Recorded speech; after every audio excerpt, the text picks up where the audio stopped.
I do think people are starting to realize that something is wrong here.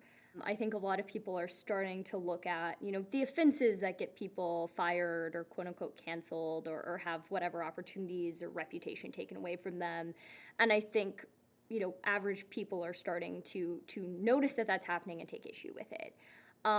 Granted, there is a bit of a danger here, right? I think the elephant in the room is that, yes, right now a lot of the quote-unquote cancel culture stuff, a lot of the lack of respect for free speech on college campuses does come from the left. But I think what we're risking is an equal and opposite reaction from right-wing groups, right?